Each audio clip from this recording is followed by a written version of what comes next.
किसने भ्रमण किए, किसने पधारे? भागवत जी बेटी कमलावती, जी साधु। तुम्हारा प्रश्न बहुत ही मार्मिक है। जब आप कुछ नहीं लेते तो संसार में क्यों आते हैं? हे भक्त भावनी जी महापुरुष कोई चल आता है तो किसी से कुछ नहीं लेता है। वैसे भी कहा जाता है गुरु तो ऐसा चाहिए शिष्य से कुछ ना ले, शिष्य को ऐसा चाहिए गुरु को सर्वस्व दे। जो संत होते हैं अच्छे परमात्मा का अनुग्राही होते हैं, जो सत्य को धारण करते हुए संत संसार से कुछ नहीं लेता, और लेता है तो बुराइयों को लेता है, लेता है तो अपगुण को लेता है, और उसके बदले में कुछ दे करके अच्छा गुण जाता है। हे साधु जी, क्या आप इस दुनिया में कुछ लेने के लिए नहीं आए, बल्कि देने के लिए आए? अवश्य लेने तो मैं बुराइयों को लेने के लिए आया हूँ। तो आप इस संसार में घूम कर क्या देते हैं? हे भक्त भागवत, इस संसार में मैं घूम घूम करके सारे जीवों को सचेत करता हूँ कि हे मानव, हे परमात्मा के संतान, हे सत्यपुरुष के वासी, सतलोक के वासी, आप भक्ति करो, आप भजन करो, आप गंजन में मत रहो, आप गुरुजनों के साथ मत रहो, संतों के साथ रहो, और अपने जीवन में अच्छी चीज को प्राप्ति करो। तो ये साधु जी, मैंने भक्ति के नामों की सुनकर मेरे आंखों में आंसू आ रहे हैं। इसलिए जो मेरे नाम रानी कमलावती जो चौथा फल बीतने के लिए जा रहे हैं, लेकिन भगवान ने में एक भी सका संतान नहीं दिए।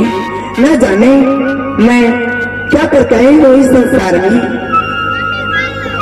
हे भक्त भागवत जी, आपके पति श्री हरि विष्णु का भक्त है, और आप भी अपने पति के अनुग्राही हो।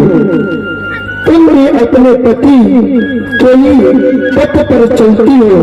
तुम्हारा पति विष्णु का भक्त है तो तुम भी विष्णु के पत्नी हो, और एक विष्णु के भक्त एक राजा वो वैष्णव नहीं होता, वो अपने जीवन में गुरु धारण नहीं करते, वो शिकार करके राजा का स्वधर्म है शिकार करना, चीख को मार करके लाता है और उसके शरीर को भक्षण करता है, और वही चाकर के मंदिर में पूजने जाता है, उस देवी देवता को पूजने जाता है, भैया भवानी को पूजने जाता है।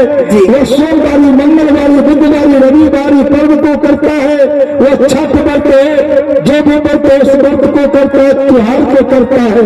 शोहे भक्त भागनी, याद करो, जब खुद अछूत हो कभी विचार करना चाहिए कि जिस विष्णु को हम पूजा करने जाते हैं वो विष्णु क्या मछली को खाता है, वो विष्णु क्या मांस को खाता है, वो विष्णु दारू पीता है, वो विष्णु किसी को शिकार करता है, वो जो काली है, दुर्गा है, भगवती है, सरस्वती है, क्या मछली मांस को खाती है? और तब जाकर के लोग उससे पूजा करके अछूत बन करके मछली मांस खा करके पूजा करने जाते, वहां से देवी देवता चले जाते हैं। सो हे भक्त भागनी, इस संसार में सबसे बड़ा है अहिंसा। अहिंसा परमो धर्म। जो अहिंसा के मार्ग पर चलता है उसके बराबरी में ना कोई तप है, ना कोई त्योहार है, ना कोई व्रत है, और सारे मनोकामनाओं को पूर्ण करने वाला एक ही व्रत है अहिंसा परमो धर्म। वो अहिंसा का मार्ग एक संतों के पास होता है। जो संतों के शरण में जाता वो गुरु उसे अहिंसा का मार्ग देता है, और उस पर चलने वाले व्यक्ति संसार में धन, वैभव, संपदा, पुत्र पात्र को प्राप्ति करता है। हे साधु बाबा, मेरे महाराज तो अहंकारी अत्याचारी हैं। जिंदगी भर विष्णु विष्णु कहते आते रहे, न जाने विष्णु हमें गाले की सिवा, ताना की सिवा, बाजिन की सिवा, निपुत्र की सिवा तुझे क्या दे?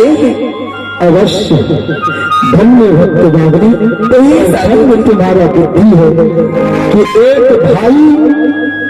भाई के धन में, भाई के संपत्ति में भाई का हिस्सा नहीं होता, हिस्सा होता है तो बाप और दादे की संपत्ति में।